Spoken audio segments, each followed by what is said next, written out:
Bien, docente, antes que nada tenemos una buena noche. En esta ocasión mi grupo y yo le vamos a exponer sobre la muerte y resurrección, ¿no? Para empezar, el sacrificio expiatorio de Cristo en el Calvario marca un punto de retorno entre la relación de Dios y la humanidad como un resultado de una reconciliación, ¿no? Significa que Dios ha encontrado una nueva forma de conceder el perdón a los pecadores arrepentidos y también deja, por eso, exaltar, ¿no? Permite exaltar la justicia de su eterna ley.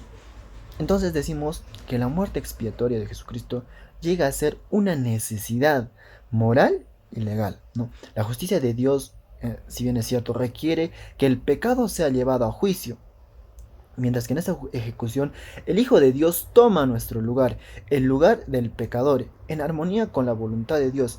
La expiación era necesaria porque el hombre se hallaba bajo la justa ira de Dios, ¿no? Sin embargo, Dios está dispuesto a aceptar el autosacrificio de Cristo en lugar de la muerte del hombre. Juan dice, ¿no?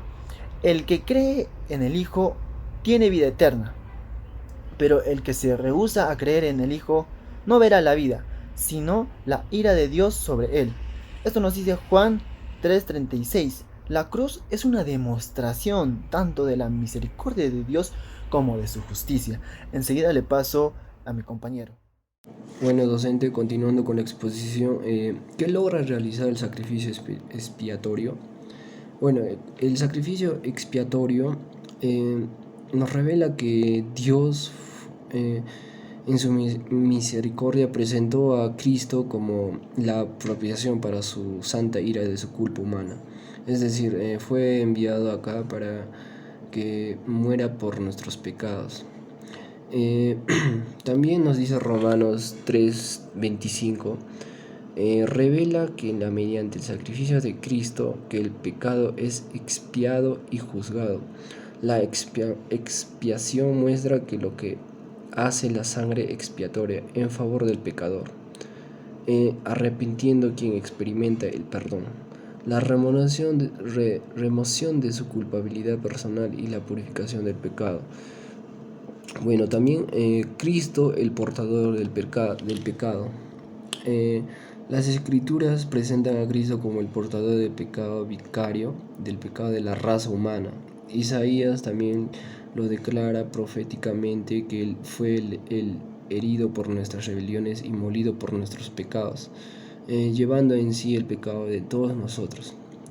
Dios también tuvo la intención de someterlo a sufrimiento para que al poner su vida en expiación por el pecado, pudiera ver el fruto del sufrimiento de su alma y justificar a muchos. Bueno, estos textos revelan un concepto fundamental en el plan de salvación. Los pecados y la culpabilidad que nos han contaminado pueden ser transferidos al portador de nuestros pecados, haciéndonos limpios. Bueno, también dice que las ceremonias de los sacrificios en el santuario del Antiguo Testamento ilustraba el papel de Cristo mediante la transferencia del pecado, desde el pecado del arrepentimiento del Cordero inocente. Esto se simboliza su transferencia a Cristo, el portador de nuestros pecados.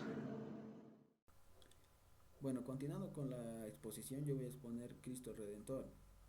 Bien, esto surge desde que Adán desobedeció, ¿no?, las órdenes de Cristo al no comer el fruto prohibido, ocasionando así lo que es el pecado.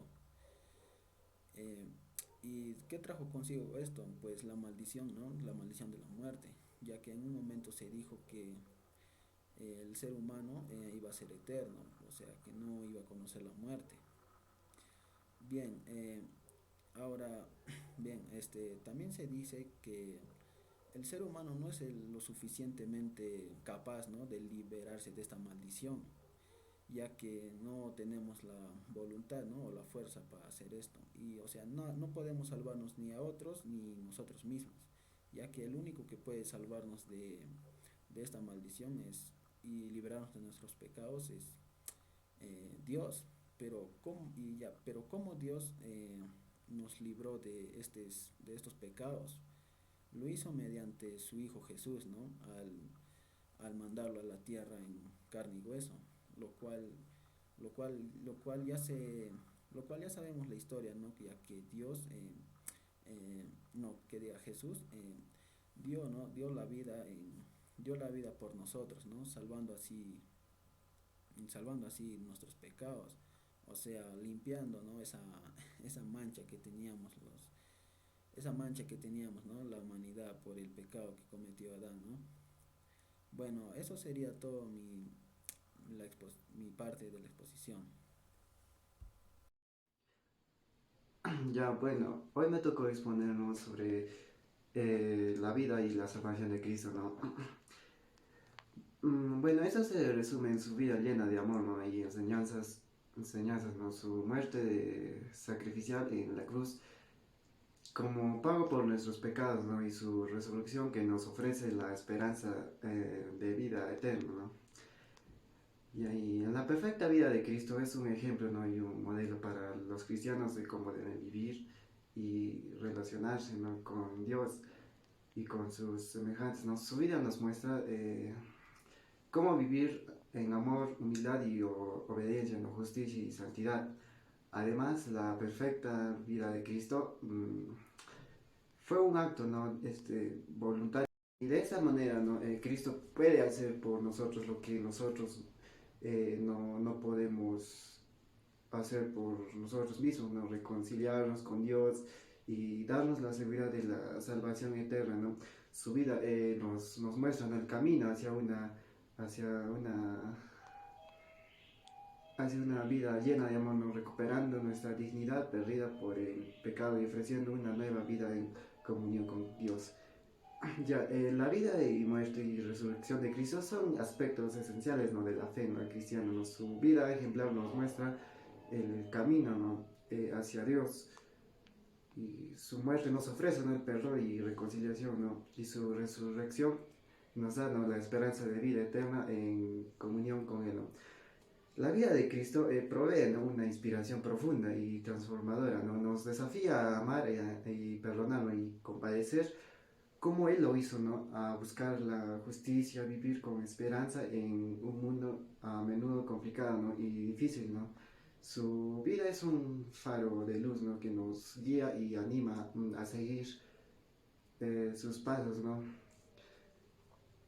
Ya, bueno, eso sería todo. Continuando con la exposición, hablemos de la resurrección y salvación de Cristo. La resurrección de Cristo le dio un significado a la cruz que los acongojados discípulos no podían distinguir, ¿no? El viernes de crucifixión y su resurrección. Además, esta resurrección de Cristo transformó a esos hombres, a estos discípulos, ¿no? En una fuerza poderosa que cambió la historia. Además, la resurrección, siempre unida a la crucifixión, se convirtió en un punto central de la misión de estos discípulos a lo largo de la historia, ¿no? Ellos predicaron con este pensamiento de que Jesús va a venir en la segunda venida, ¿no? Como lo dice la Biblia. Por eso se convirtió en un punto central de su misión, predicar la palabra de Dios hasta que Jesús vuelva en su segunda venida. Ahora, según Philips Schaff, es enfáticamente un punto de prueba del cual depende la verdad o falsedad de la religión cristiana.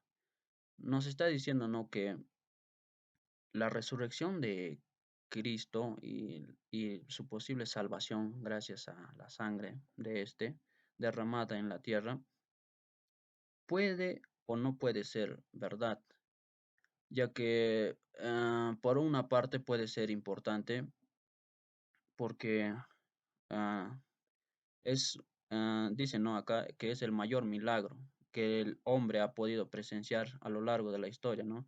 Como un hombre ha podido vencer a la muerte y ascender a los cielos. O por el otro lado puede ser el mayor engaño de la historia. Pero según nuestro punto de vista es lo primero, ¿no? Que según la Biblia lo dice, ¿no? Si está en la Biblia nosotros lo creemos, porque Jesús resucitó al tercer día y ascendió a los cielos. Ahora, el ministerio sálvico de Cristo. El ministerio sálvico de Cristo, ¿qué nos quiere decir? Que no solo los humanos pueden ser reconciliados gracias al sacrificio de Cristo, sino que todo el universo en general está, ¿no? ah, puesto a esta salvación también o reconciliación, ¿no? En conclusión, la reconciliación de todas las cosas gracias al sacrificio de Cristo, ¿no? Bueno, eso sería todo de parte de la exposición de la resurrección y salvación de Cristo, ¿no? Gracias.